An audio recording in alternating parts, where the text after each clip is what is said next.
সুপ্রিয় ভিউয়ার্স, আসসালামু আলাইকুম। আজকে আমি আপনাদের সাথে শেয়ার করব রোদে দেওয়া ঝামেলা ছাড়াই মজাদার লোভনীয় জলপাইয়ের আচারের একটি রেসিপি। জলপাইয়ের আচারের এই রেসিপিটি তৈরি করার জন্য আগে থেকে আমি কিছু জলপাই নিয়ে নিয়েছি আর জলপাইগুলোকে পরিষ্কার ঠান্ডা পানি দিয়ে ভালো করে ধুয়ে পরিষ্কার করে নিয়েছি। এখন এই জলপাই থেকে একটা করে জলপাই নিয়ে এরকম একটা ছুরির সাহায্যে জলপাইগুলোকে কেচে নিব। এভাবে কেচে নিলে জলপাইয়ের ভেতরে সহজেই সব মশলা ঢুকে যাবে আর জলপাইয়ের আচারটা তৈরি করার পর খেতে ভালো লাগবে। আপনাদের কাছে যদি ছুরি না থাকে তাহলে বটি দিয়েও এই কাজটা করতে পারেন। প্রথমে এক পাশটা এভাবে করে কেচে নিতে হবে, তারপর অপর পাশটাও কেচে নিতে হবে।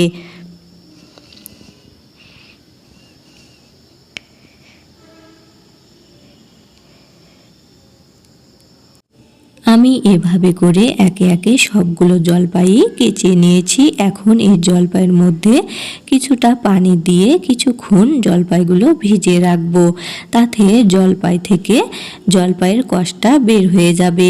আমি পানি দিয়ে এগুলো 10 মিনিট মতো ভিজিয়ে রাখবো। 10 মিনিট ভিজিয়ে রাখার পর এখন আমি জলপাইয়ের যে পানি ছিল সেটা ঝরিয়ে নিয়েছি আর চুলাতে একটা কড়াই বসিয়ে দিয়ে জলপাইগুলো কড়াইতে দিয়ে দিলাম। আর এখানে আধা চা চামচ পরিমাণ লবণ, আধা চা চামচ পরিমাণ হলুদ গুঁড়ো আর জলপাইগুলো সিদ্ধ হওয়ার জন্য কিছুটা পানি দিয়ে দিলাম। দিয়ে এখন এগুলোকে একটু নাড়াচাড়া করে দিলাম। দেওয়ার পর এখন ঢাকনা দিয়ে ঢেকে এগুলোকে ভাপ দিয়ে নিব। 5 মিনিট পর ঢাকনা উঠিয়ে এখন এই জলপাইগুলোকে একটু নাড়াচাড়া করে দিচ্ছি। নাড়াচাড়া করে দেওয়ার পর আবারও ঢাকনা দিয়ে ঢেকে এগুলোকে ভাপ দিয়ে নিব। আরও 3 মিনিট পর ঢাকনা উঠিয়ে এখন জলপাইগুলোকে একটু নাড়াচাড়া করে দিলাম। আর এখন আমার জলপাইগুলো 50%-এর মতো সিদ্ধ হয়ে গিয়েছে। একদম সিদ্ধ করে গলিয়ে ফেলা যাবে না, এগুলোকে 50%-এর মতো সিদ্ধ করে নিতে হবে, পুরোপুরি সিদ্ধ করা যাবে না। এখন আমি পানি ঝরিয়ে জলপাইগুলোকে উঠিয়ে নিচ্ছি। আমি সবগুলো জলপাই পানি ঝরিয়ে উঠিয়ে নিলাম। আর এদিকে একটা প্লেট নিয়ে নিয়েছি। এই প্লেটে আমি 3টা শুকনো মরিচ নিয়ে নিলাম, 1 চা চামচ পরিমাণ জিরা, 1 চা চামচ পরিমাণ মৌরি, 1 চা চামচ পরিমাণ 5 ফোড়ন আর কিছু গরম মশলা অর্থাৎ 2 টুকরো গরম মশলা নিয়ে নিলাম। এখন চুলাতে একটা প্যান বসিয়ে দিয়ে চুলাটা অন করে দিলাম আর প্যানটা একটু গরম করে নিয়ে 3টা শুকনা মরিচ আর 2 টুকরো গরম মশলা দিয়ে এগুলোকে একটু নেড়েচেড়ে ভেজে নিচ্ছি।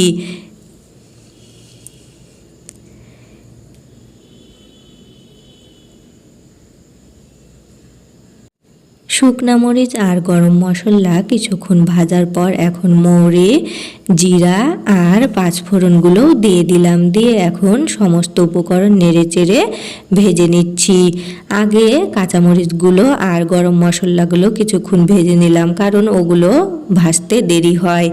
আর মৌরি, জিরা আর 5 ফোড়ন এগুলো তাড়াতাড়ি ভাজা হয়ে যায়। আর এই দেখুন এগুলো নাড়তে নাড়তে এখন সুন্দরভাবে ভাজা হয়ে গিয়েছে। এখন আমি এগুলো নামিয়ে নিলাম চুলা থেকে। এগুলো বেশি কালচে করে ভাজা যাবে না, এরকম হালকা করে ভাজতে হবে।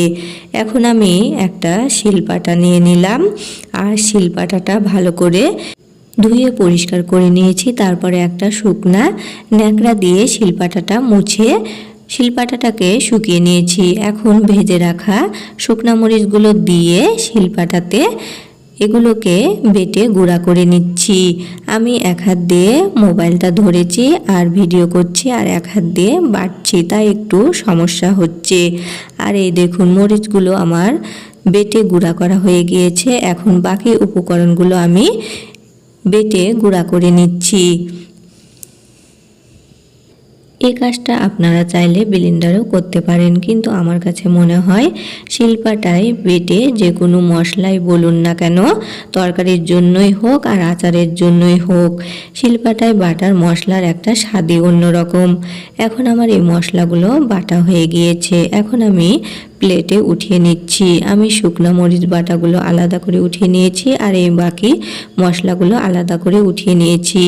এখন আমি চুলাতে আবার একটা কড়াই বসিয়ে দিয়ে চুলাটা অন করে দিলাম। কড়াইতে কিছুটা পানি ছিল, সেটা জাল দিয়ে শুকিয়ে নিলাম এবং কড়াইটা গরম করে নিলাম। তারপর এখন আমি কিছুটা সরিষার তেল দিয়ে দিলাম। আচার তৈরিতে অবশ্যই সরিষার তেল দিয়ে তৈরি করার চেষ্টা করবেন, তাহলে আচারটা বেশি টেস্টি হবে।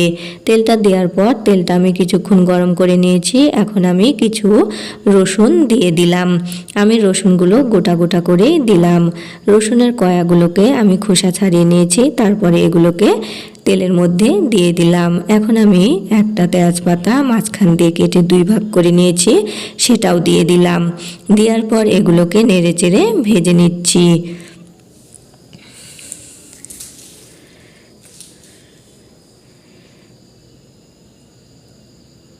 রসুনগুলোকে আমি বেশ কিছুক্ষণ ধরে ভেজে নিয়েছি আর রসুনগুলো সুন্দর করে ভাজা হয়ে গিয়েছে। এখন আমি যে জলপাইগুলো সিদ্ধ করে রেখেছিলাম সেগুলো দিয়ে দিলাম। দেওয়ার পর জলপাইগুলোকে এখন আমি নেড়ে দিচ্ছি।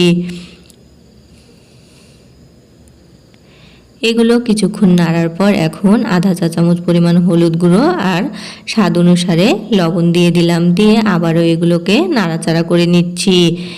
এই আচারটা তৈরি করার সময় একটু তেলটা বেশি দিবেন, কারণ এই আচারটা তৈরি করার পর যদি তেলে ডুবে থাকে তাহলে আচারটা ভালো থাকবে। তেল কম হলে আচারটা বেশি দিন ভালো থাকবে না। এখন 2টা আস্ত শুকনো মরিচ দিয়ে আবারও জলপাইগুলোকে নেড়ে নিচ্ছি। এগুলোকে বেশ কিছুক্ষণ নাড়ার পর এখন আমি চিনি দিয়ে দিব। আমি চিনি দিয়ে দিলাম। চিনিটা আপনাদের পছন্দ অনুসারে দিবেন, যে যেমন মিষ্টি খেতে পছন্দ করবেন সেই অনুপাতে দিবেন। চিনি দেওয়ার পর এগুলোকে আবারও নাড়াচাড়া করে নিচ্ছি।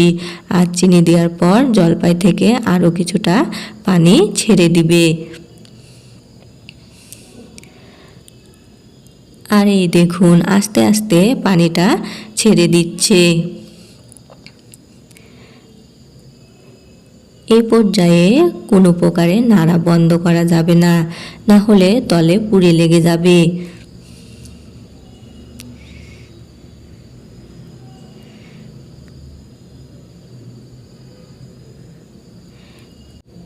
জলপাইগুলো নাড়তে নাড়তে চিনি থেকে একদম পরিপূর্ণভাবে পানি ছেড়ে দিয়েছে, আর পানি বের হবে না।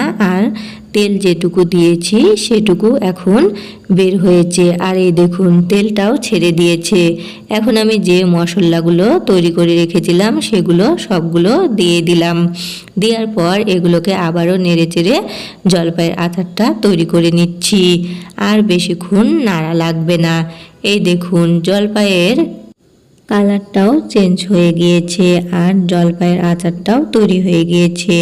জলপাইগুলো একদম খুব ভালো করে সিদ্ধ হয়ে গিয়েছে। এখন আমার আচারটা একদম পারফেক্টভাবে তৈরি হয়ে গিয়েছে। এখন আমি চুলা থেকে নামিয়ে একটা বাটিতে পরিবেশন করেছি। এই আচারগুলো এভাবে আপনি দীর্ঘদিন রেখে দিতে পারবেন, কারণ এখানে আচারগুলো তেলে ডুবে থাকবে। তেল কম হলে আচারটা ভালো থাকবে না, আবারও বলছি। তাই আচারটা তেল দিয়ে ডুবিয়ে রাখবেন, এতে আচারের কোনো প্রকার ক্ষতি হবে না বা নষ্ট হয়ে যাবে না। এখন আমি আচারগুলোকে একটা বয়মে উঠিয়ে নিচ্ছি। এখানে আমি প্লাস্টিকের বয়ম নিয়েছি, আপনারা কাঁচের বয়মটা নেবেন। এখন আমি এই জলপাইয়ের আচারগুলো বয়ামে ঢুকিয়ে নিচ্ছি। আচারটা তৈরি করার পর অবশ্যই বয়ামে রাখবেন, এরকম খোলা বাটিতে রাখবেন না, তাতে আচারটা ভালো থাকবে না।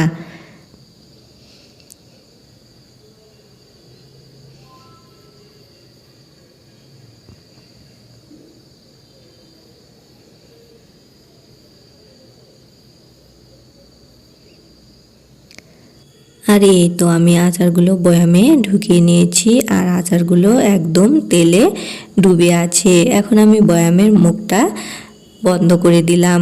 ভিডিওটি ভালো লাগলে সবাই অবশ্যই বেশি করে লাইক, কমেন্ট এবং শেয়ার করবেন। সবাই ভালো থাকবেন। আজ এ পর্যন্তই। আল্লাহ হাফেজ।